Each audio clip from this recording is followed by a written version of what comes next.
Hey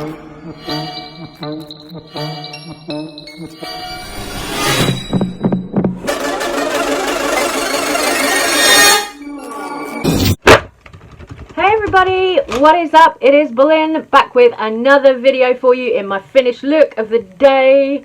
Yep, so this is it today. This is my look. This is of course my red pride look. If you don't watch my videos, if you don't keep up with me like that, then you probably don't know I'm just kind of doing makeup looks for like each colour in the pride flag, the pride progress flag. So each colour, every time I'm doing a new look at the moment, I'm picking one colour and doing a look for that. So today, of course, the red look. So I did like a little hospital type, you know what's it called when like you flatline or something, and you know the beep beep beep heart monitor, like the blood sugar palette, kind of blood sugar campaign kind of thing. I wanted to do that across my face because I was going for, you know, red being about life and everything. So yeah, I've got like bloody cut creases. I've got my red lip on, which I actually used, no, not that one, it was that one. I used the shade Heart Rate today, so I've used that on my lips. This is Mayron red face paint. This up here, the eyes, is all blood sugar palette, of course. I mean, like, I'm kind of matching today, right? I think that's cool. I love it. I'm kind of happy with how the look turned out. Wish it wasn't quite as humid, but you know what? It's humid today. It is what it is. We deal with it. But yeah, like, what do you think about this hair? I know it's not quite matching here, but I love this big braid. I'm like, I'm having fun with it. I love it. Anyway, let's get into the tea. The tea that we are going to get into in this video is of course about Jaclyn Hill. I promised you I was going to bring you a video about Jaclyn Hill today, and oh my god, Jaclyn Hill is clapping back at people on Twitter who say things to her. Pretty standard Jaclyn, pretty standard Jaclyn Hill, Jaclyn Shill, everybody's favourite, at it again. So let's get into it. Oh god, I didn't even realise that this little girl back here had fallen over. Little, what's her name, Frankie Stein, she's fallen over. Oh, poor girl. Okay, well she's back now, sitting up there with her sister. She's back, she's okay, she's doing alright. So, Jaclyn Hill, let's get into this. Jaclyn Hill clapped back to somebody on Twitter who said, oh, you only come to YouTube when you want to sell something. You're one of those fake influencers. You're the fakest one out there. No, somebody called Jaclyn out on Twitter. It was probably like a troll account or something.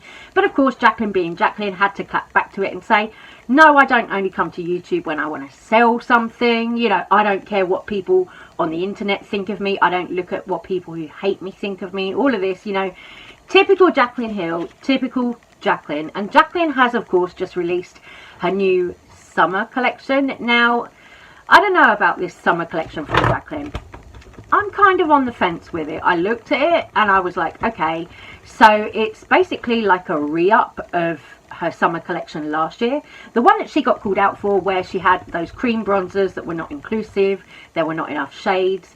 So last time that Jaclyn did this kind of a launch, she had 5 cream bronzers in there, got called out, the shades weren't inclusive enough for POC, all of that stuff. So this time she's come back and she's done powder bronzers, and she's put 10 shades in there, which is okay-ish, I guess. But then when you look at what other brands are doing, indie brands and stuff, they're producing 25 shades of powder bronzer. You know, you look at Patrick Starr's One Size, how many shades of concealer he did, or powder foundation he did, you know. You look at Jeffree Star's concealers, you know, he's got, what, 30 or 35, I think, of these. So, you know, shade range, again, I don't know if Jaclyn's going to have an issue with this, being that it's 10 shades.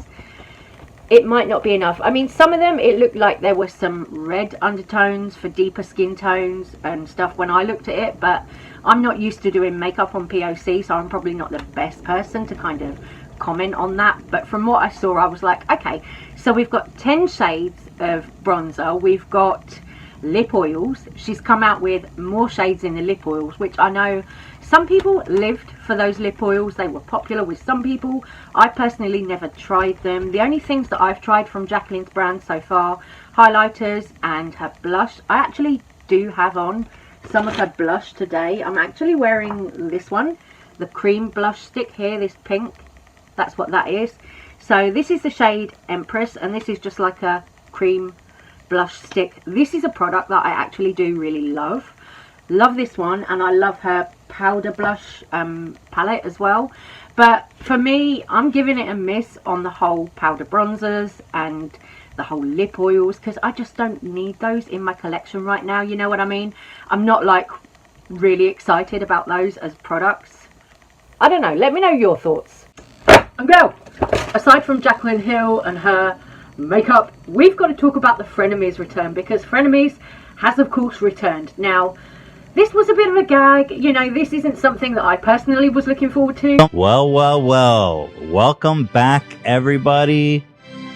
The moment you've all been waiting for, here on the Frenemies set, one of the biggest podcasts in the world.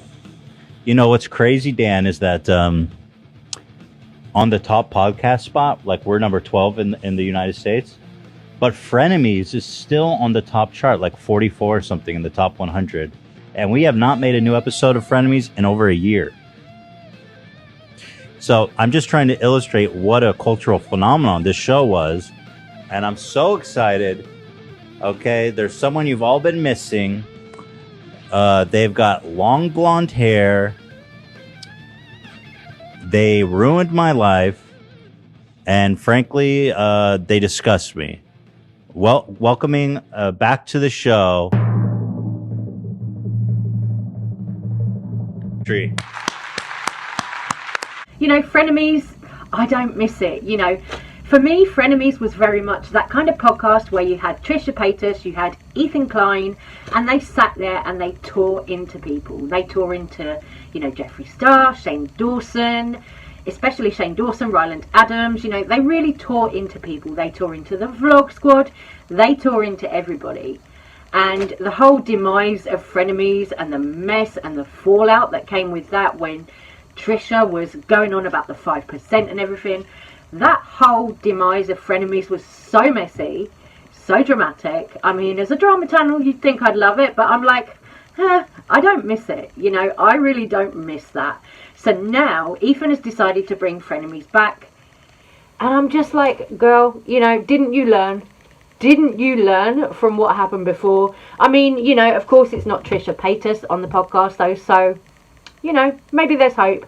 But I think that Ethan has been very calculated in doing this, because he's seen that, of course, Shane Dawson has a new podcast. He's seen Shane Dawson has a podcast. So I think that Ethan has brought this back to kind of try and rival Shane Dawson's podcast, because Shane is getting a lot of positive comments and a lot of great feedback about his podcast. So I think that Ethan has brought back his podcast, Frenemies, just to try and rival Shane Dawson. Because in its height, in its heyday, Frenemies was very popular. We didn't have Shane Dawson's podcast then, you know. Frenemies was the popular, cool podcast that everybody watched. And like now, we have Shane Dawson's podcast. So people who love, you know, comedy, fun, you know, chit-chat podcasts can go and watch Shane Dawson over on his podcast. You know, I personally prefer Shane Dawson's podcast because I just like the energy better. I like Jared, I like Chris, I like Ryland as well being involved in it. You know, I love that podcast. And speaking of Shane's podcast, he did actually throw up a little picture of a hoodie that he's been working on. Oh, it's so cute. It is so stinking cute. It's really stinking cute because it looks like his podcast couch in the core droid. I saw it and I thought, wow, that's so cute. That's gimmicky and a little bit tacky, a little bit cheesy, but it's very Shane Dawson. Very, very Shane Dawson. And I was like, this is genius. For those fans who really, really love the podcast and are willing to part with their money for a hoodie, yeah. Clever marketing. I love it. I think it's wacky, a little bit out there. I think it's kind of a genius move, you know, and maybe Shane has done that to kind of, you know, rival Frenemies with their Teddy Fresh line and everything. But, you know, I just thought it was cute. I thought Shane's podcast was the better podcast rather than Frenemies. You know, me, that's my opinion. I don't enjoy Frenemies as much because I don't love Ethan Klein and, his takes on things, the way that he was rude about gay men. You know, the gay caller who phoned into his show a few weeks ago when he was doing the whole, oh, I'm assuming that you're a bottom by the way that you talk, and making assumptions about gay men. When Ethan Klein was doing all of that, I really wasn't about it. You know, I made videos on it, and I just think that Ethan needs to be educated more when it comes to topics like queer things or gay people. And I think he tends to speak before he's thought about it, and then he offends people, and then, you know, the H3 fans get mad. Drama channels are making videos about it, then the H3 fans get mad at the drama channels, and it's like, well, girl, you know, if Ethan wasn't problematic, then the drama channels wouldn't be here making videos and talking about this, you know what I mean? Anyway, guys, let me know what you think about all that drama, and I will see you soon on the next one. Take care, stay safe, stay well. I love you so much. Thank you for watching. Bye.